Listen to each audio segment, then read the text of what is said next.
പോഷകസമ്പുഷ്ടമായ ഒരു ഭക്ഷണമാണ് sweet corn. കൂടാതെ ഫോളേറ്റിൻ്റെ മികച്ച ഉറവിടമായതുകൊണ്ട് ഗർഭിണികൾ ചോളം കഴിക്കുന്നത് നല്ലതാണ്. യാത്രകൾക്കിടയിൽ പലരുടെയും ഇഷ്ടഭക്ഷണമാണ് ചോളം.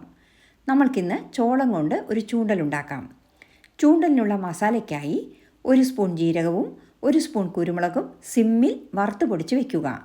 ഇനി പാനിൽ 1/2 സ്പൂൺ എണ്ണയും 1/2 സ്പൂൺ നെയ്യും ഒഴിച്ച് അതിലേക്ക് 1/2 സ്പൂൺ കടുക്, 2 വറ്റൽമുളക് രണ്ടായി മുറിച്ചത്, കറിവേപ്പില എന്നിവ ഇട്ട് താളിച്ചതിലേക്ക് 1 കപ്പ് വെള്ളവും 1 കപ്പ് ഫ്രോസൺ സ്വീറ്റ് കോണും 1/4 സ്പൂൺ ഉപ്പും ചേർത്ത് വേവിക്കുക. സ്വീറ്റ് കോൺ വെന്ത് വെള്ളം വറ്റിയാൽ പൊടിച്ചു വെച്ച മസാലയും 1/2 സ്പൂൺ ആംചൂർ പൗഡറും ചേർക്കുക.